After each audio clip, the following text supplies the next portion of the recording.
Olá moçada, bom dia, boa tarde, boa noite. Bem-vindos a mais uma videoaula em que falaremos sobre o conceito de anomia no Durkheim. Este é considerado um dos fundadores da sociologia e já temos vídeo sobre ele no canal, naquele vídeo cujo título é Instituições Sociais e Coerção. Lá naquele vídeo, nós expusemos com maior clareza, com maior profundidade, o que significa o seu método positivista, o seu funcionalismo, o seu organicismo. E hoje, e nessa aula de agora, nós falaremos sobre a anomia, um dos conceitos mais fundamentais do pensamento de Durkheim. Para que nós possamos entender o que é essa anomia, eu trago para vocês dois exemplos em que a anomia se apresenta.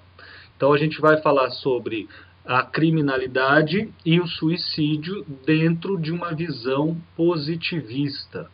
Ou, não vamos pegar assim de um modo tão abrangente, mas o que o Durkheim especificamente entende por criminalidade e por suicídio, sempre tomando por base, por fundamento, a ideia de anomia, certo? Bom, então vamos começar a nossa aula. Primeira coisa a se notar é a própria palavra, Anomia vem de uma palavra grega e que significa ausência de leis. Nomos, leis, o a é a negação. Então, um estado anômico, segundo Durkheim, é um estado em que as leis não são obedecidas. Elas podem existir, mas as pessoas não as observam, as pessoas não as cumprem, as pessoas não as levam em consideração. E está aí justamente o grande problema do Durkheim. Lembrem-se que o Durkheim ele tem influência do contismo, do pensamento de Comte, cuja ordem é uma das características que devem ser prezadas e defendidas para a estabilidade social. Certo? Então, tenhamos isso em consideração. Para o Durkheim, a mesma coisa. Um estado anômico é um estado de desordem, é um estado de caos.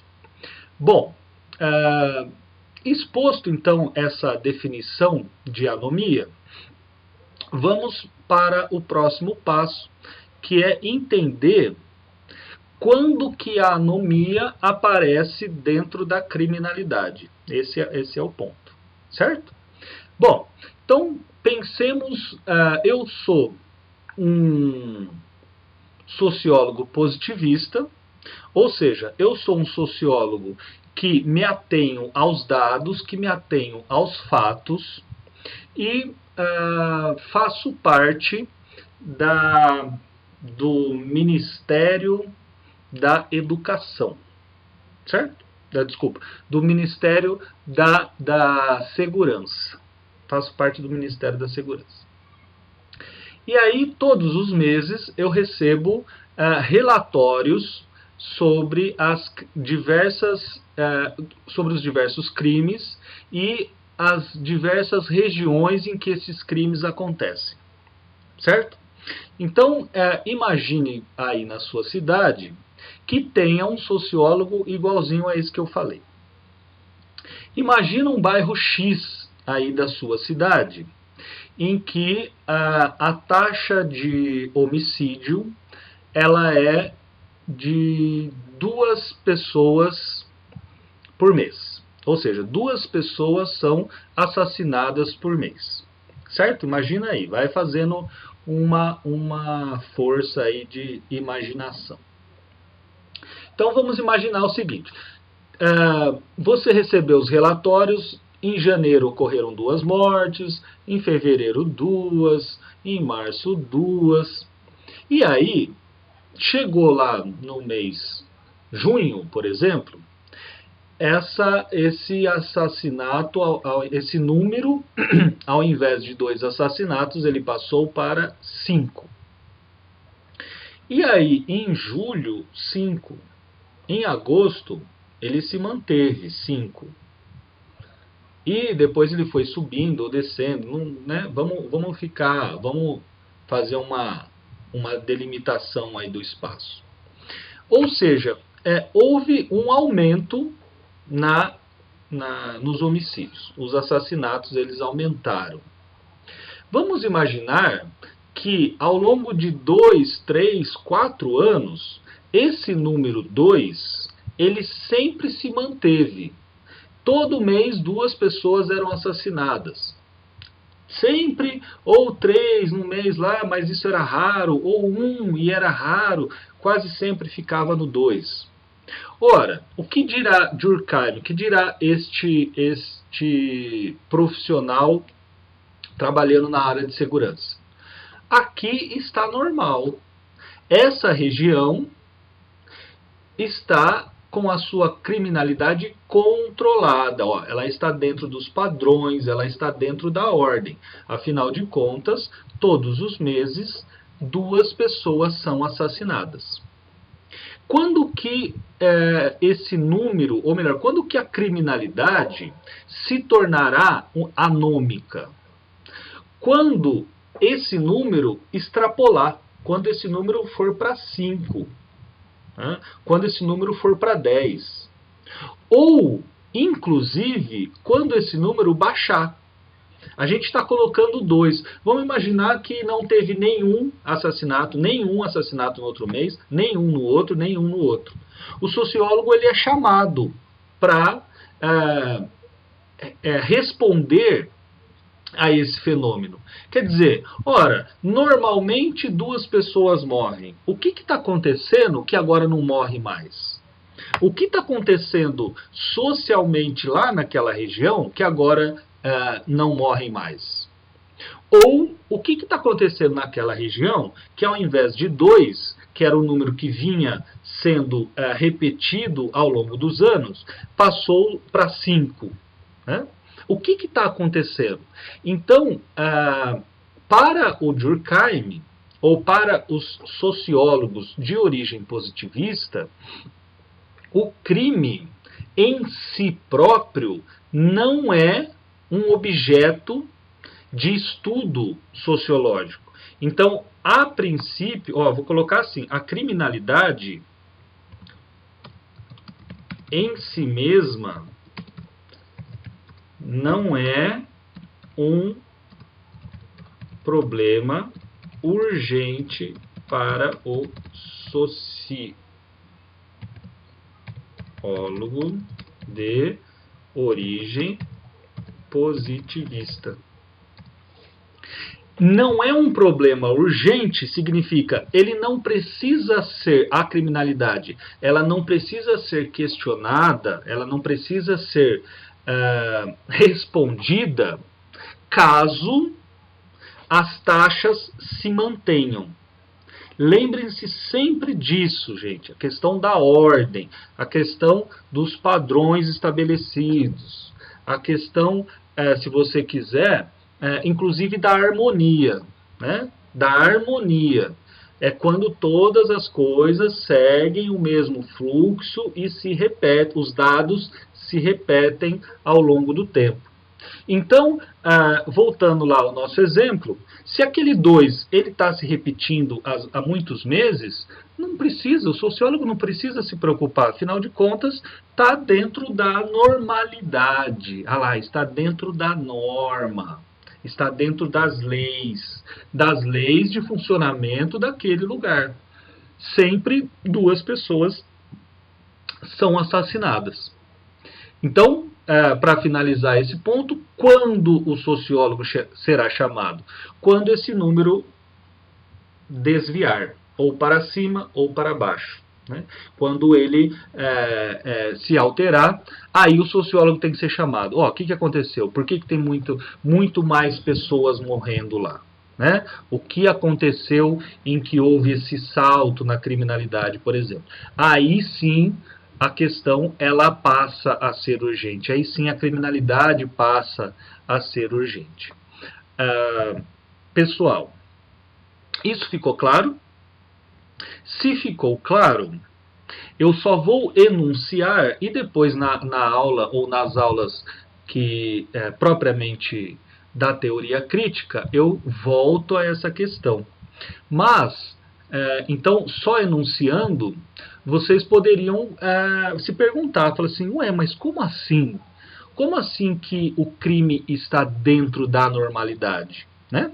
É esse ponto que os teóricos críticos chamarão a atenção aí no século XX, na primeira metade do século XX.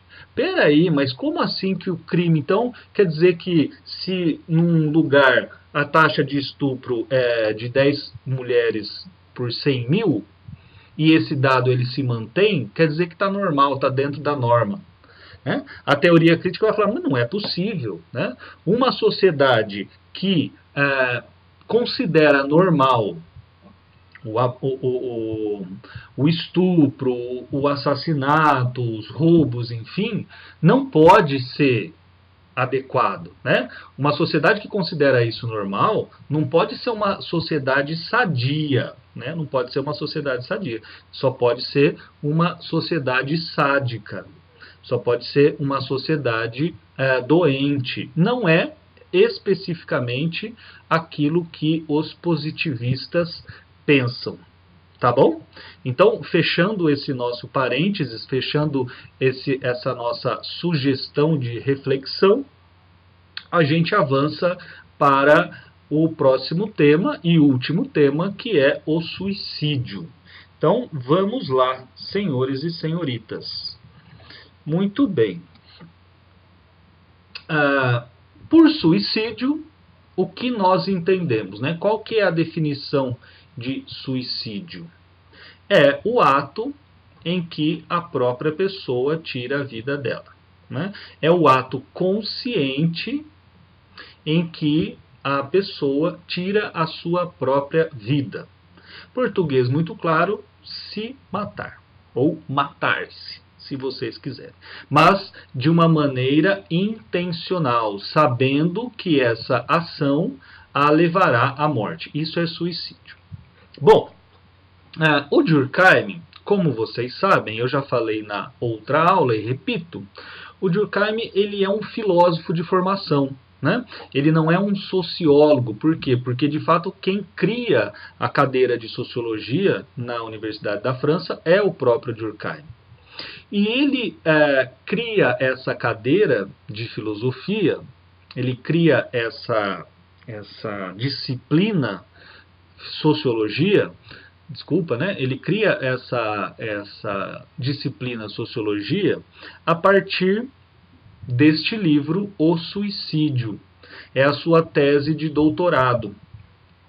E por que esse livro se torna tão importante? Porque Durkheim é o primeiro a considerar o suicídio como uma manifestação social. Olha só, gente, que puta avanço, né? Que guinada de interpretação em relação a esse ato. Normalmente, e até hoje, né, se a gente parar para conversar aí com o pessoal, normalmente nós temos para nós que o suicida é alguém que tem algum problema mental, então que não consegue lidar muito bem com as situações e ele acaba tirando a vida dele. Ou, em resumo, o suicida ele faz isso por problemas psicológicos.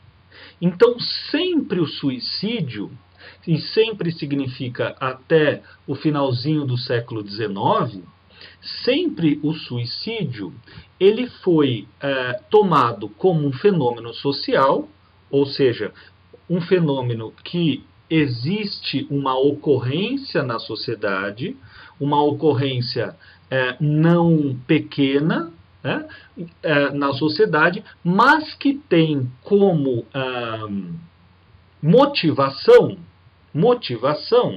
simplesmente o sujeito, a vontade do sujeito, né, o desejo individual.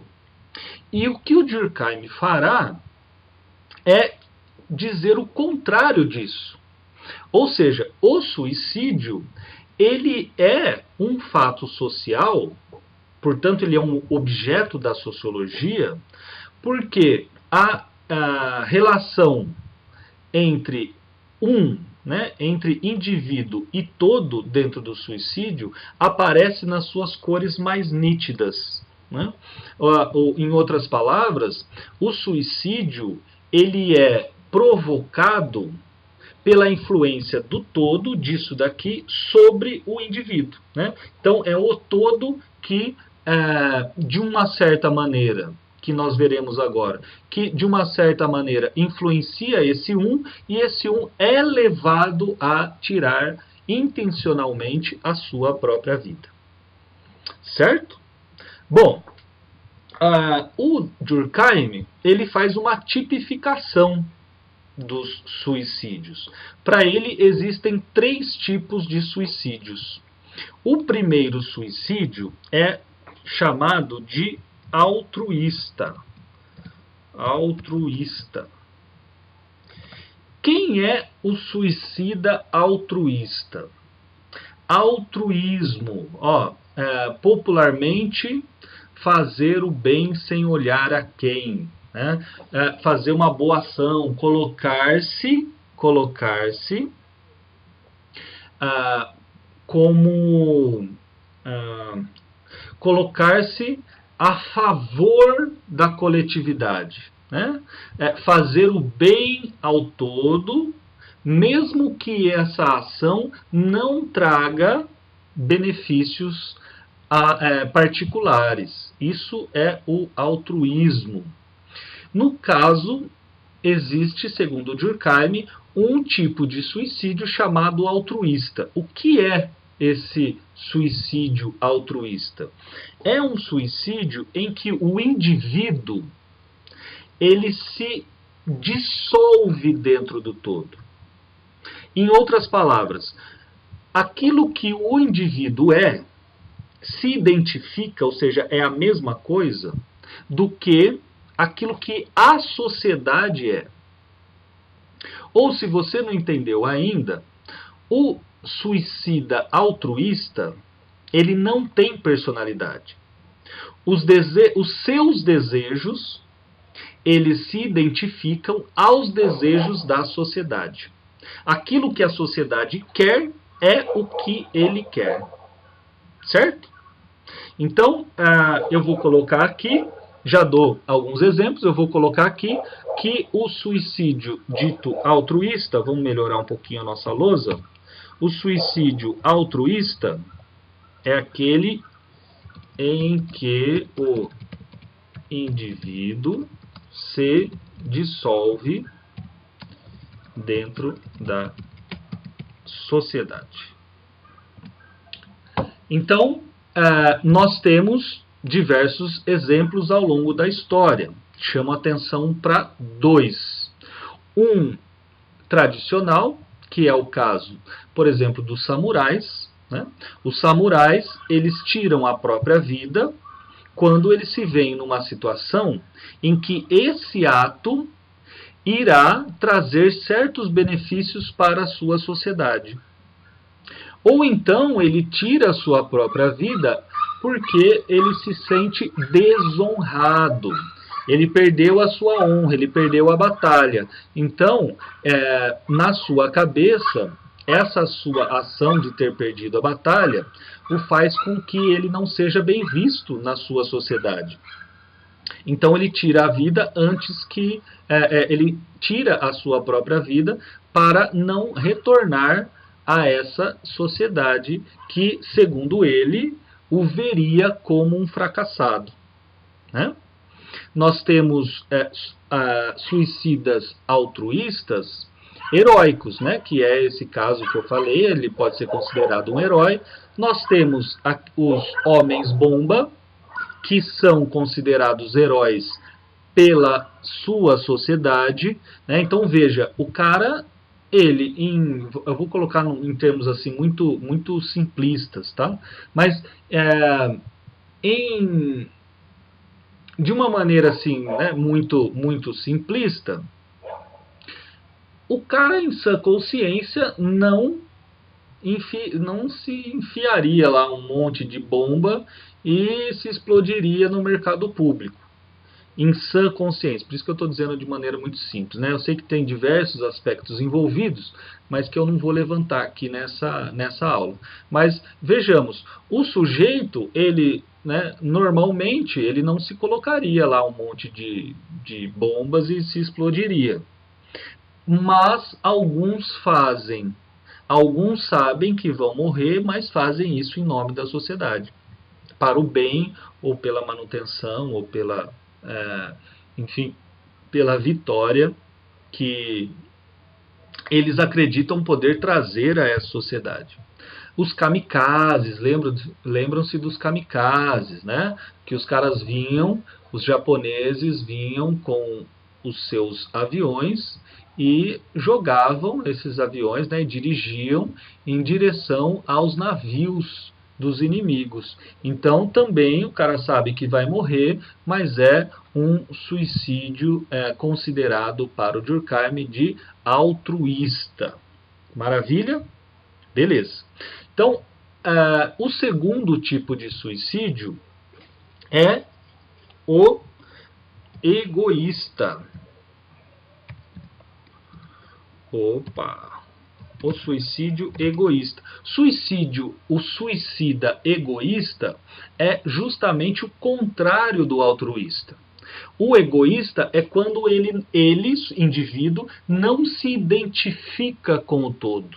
Né? O todo, aquilo que está fora da sua consciência, aquilo que é público, não lhe confere sentido. Ele não consegue significar este mundo externo a ele mesmo. Então, no caso aqui do egoísta, o suicídio egoísta é em que o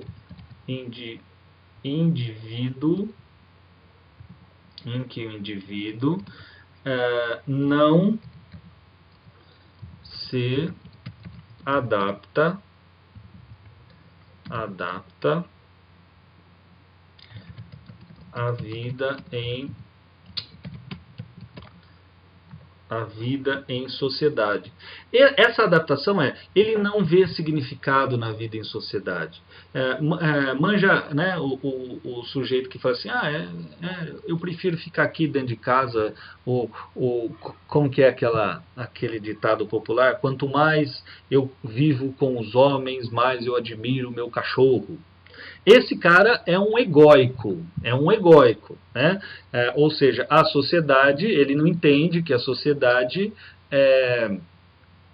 segundo Durkheim, claro, né? Ele não entende que a sociedade tem um peso muito grande na sua vida, ele não entende que esse próprio pensamento de não querer muito se misturar com a sociedade faz parte do grupo de pessoas com as quais ele se relaciona. Então tem diversas influências aí, mas que o egoísta ele não enxerga isso.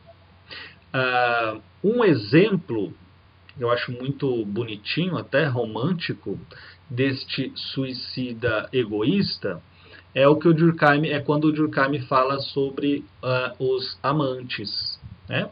Então ele pega um exemplo de um casal já muito idoso, que um viveu para o outro a vida toda, passaram lá 50, 60 anos juntos, fazendo tudo um para o outro, um vivendo a vida do outro e não mantendo relações sociais, né? E não mantendo círculos de amizade fora desse casal, desse círculo, né? dessa pessoa. E aí, quando um morre, o outro ou se mata de maneira direta, quer dizer, o cara vai lá e tira a própria vida mesmo, ou então ele se deixa morrer, né? Ele deixa de comer, ele deixa de conversar, ele fala, não, a minha vida é essa pessoa. Se essa pessoa não existe mais, a minha vida também não existe mais. Né? Esse é o tipo de pensamento egoísta. Esse é o tipo de, esse é o tipo de suicídio egoísta. Pessoas, elas têm uma personalidade tão própria, elas têm uma individualidade tão própria e que elas não conseguem manter vínculos sociais. O Durkheim vai falar, inclusive, que essas pessoas que se matam com este perfil é que a sociedade não conseguiu exercer propriamente o seu processo educativo. Porque a sociedade ela tem essa função. Educar as pessoas para que vivam em sociedade, né? Para que vivam com outras pessoas. Então a sociedade, para esses indivíduos especificamente, ela falhou. Ela falhou. Não por acaso, gente, vocês inclusive já ouviram falar, tenho certeza, de todo um movimento para que as pessoas mais velhas e para que as pessoas ditas diferentes ou os outsiders, né, como a sociologia norte-americana costuma dizer, como aquelas pessoas que não se encaixam, diversas políticas e diversos movimentos para que essas pessoas aos poucos vão se inserindo na sociedade, para que elas se sintam parte da sociedade. Porque se isso não acontecer, a hora que ela perde a hora que ela perde o motivo para a sua existência, ela de fato tira a vida, né? Ela de fato se mata. Bom, eu vou comentar isso lá no próximo tópico. E por fim, então, gente, nós temos o suicídio anômico.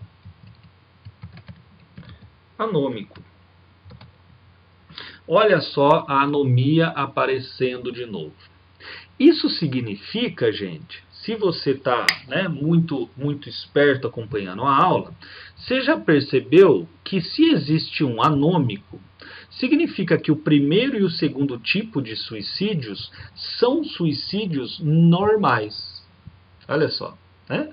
São suicídios que ocorrem com uma certa frequência dentro das sociedades. E o que eu iria comentar, que eu fiz uma pausa, né, dizendo que eu ia comentar futuramente, é exatamente isso. Nós temos, por incrível que pareça, né, uma notícia muito triste, mas nós temos ao redor do mundo um suicídio a cada 20 segundos. Uma pessoa a cada 20 segundos ela se mata. O que é muito triste. Né? O que é muito triste e que para o sociólogo é um fato social dos mais bem observáveis possíveis. Né? Um fato mais assim emblemático do que seja um fato social. Cada 20 segundos uma pessoa tira a vida no mundo. É muita coisa. Né? É muita coisa. Bom, então, retomando aqui, se você então está bem esperto na aula, você já percebeu que se existe um terceiro chamado anômico, o altruísta e o egoísta são normais, estão dentro das expectativas da sociedade. Em toda a sociedade haverão velhinhos que se matarão, em toda a sociedade haverão heróis, né, que darão a sua vida para a sociedade. Bom, para que a gente possa entender o que é esse suicídio anômico, de uma maneira assim mais rigorosa, eu vou fazer um adendo, né? Um adendo. Vou chamar a atenção para um aspecto do pensamento de Durkheim. Bom, o Durkheim fala o seguinte: todas as pessoas dentro de uma sociedade, elas são ensinadas, elas são educadas a exigirem certas coisas da sociedade, dessa sociedade, e além dessa exigência, eles são ensinados a adquirir uma consciência daquilo que eles não podem desejar dessa sociedade. O que eu estou querendo dizer, o que o Durkheim está querendo dizer, é que cada indivíduo,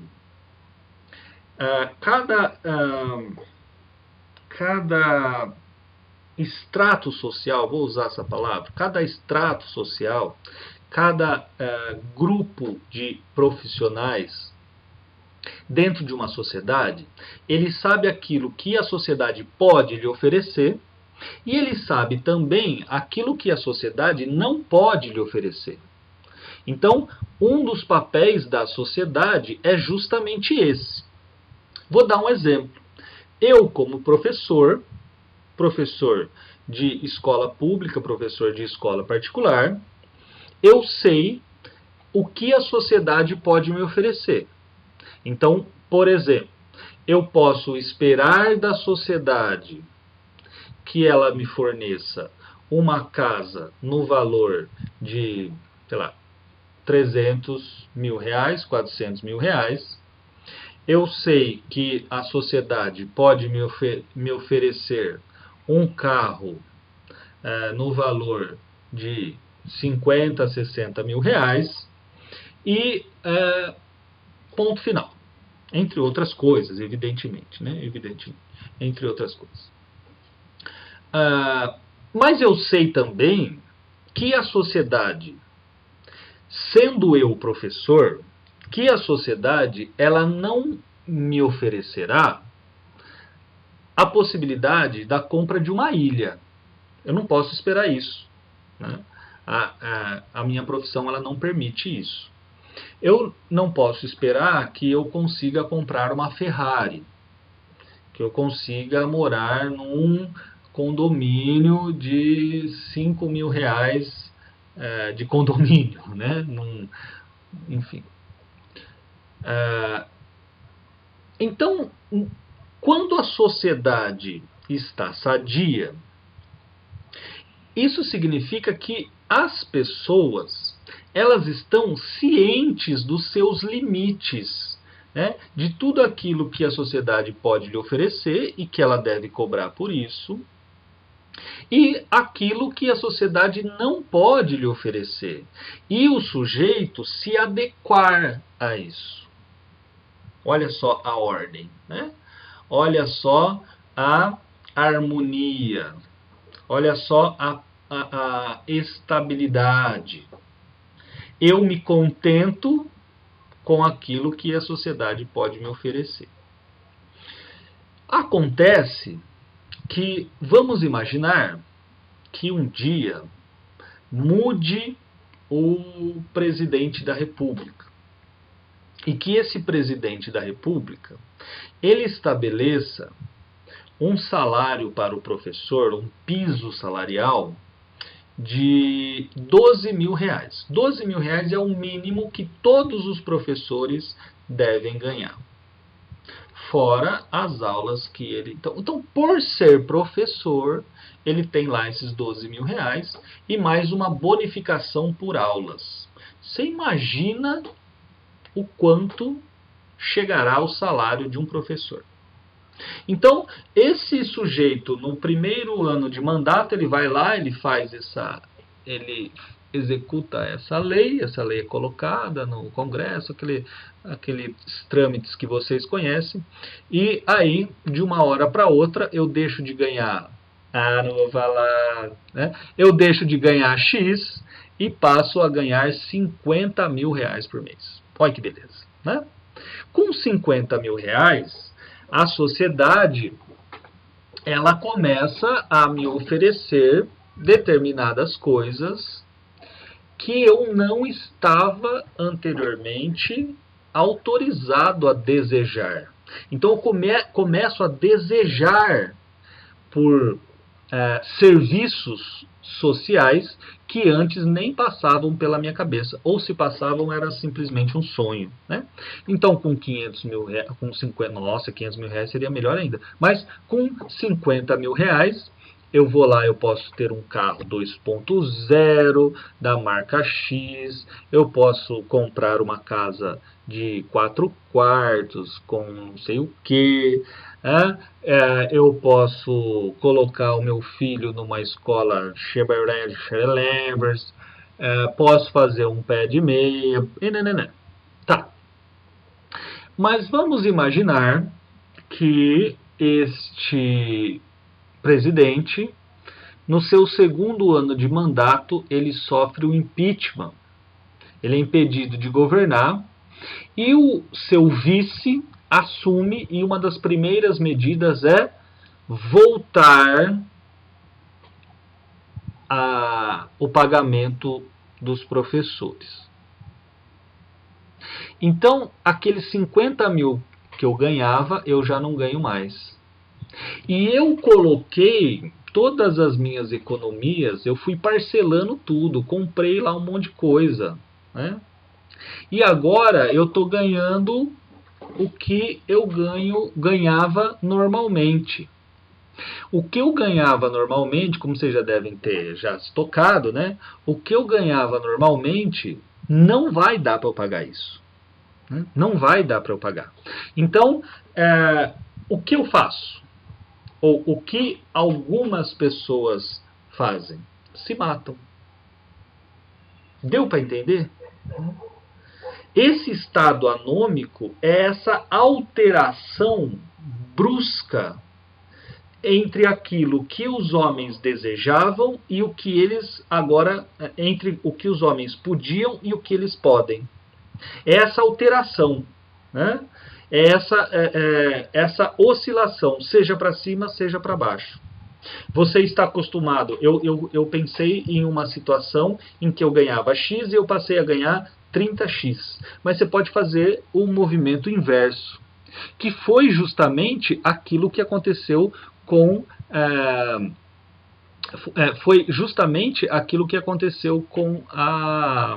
a crise de 29 nos Estados Unidos. Né? O Durkheim ele não vivenciou, ele não experimentou essa crise de 29, mas é o exemplo clássico, é o exemplo claro do que é o suicídio anômico.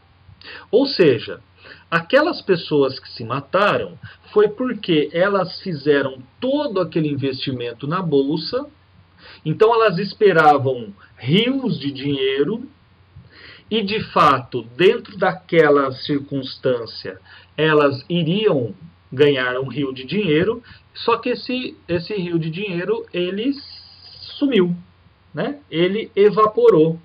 Então, aquilo, portanto, que a sociedade lhe ofereceria, não ofereceu. E aí o sujeito, né, ele se vê sem chão, ele se vê sem suporte nenhum, sem base nenhuma e se mata. É isso especificamente o que significa o suicídio anômico. Né? Ou seja, essas pessoas, aquelas pessoas que se mataram na crise de 29, elas não se encaixam dentro de um perfil altruísta e nem de egoísta. Quer dizer, provavelmente elas não se matariam, elas só se mataram por esse estado anômico provocado pela queda de valor, né, pela queda da Bolsa de Valores, pela crise de 29. Ou, em outras palavras, o suicida anômico, ele se mata, o suicídio anômico é em que o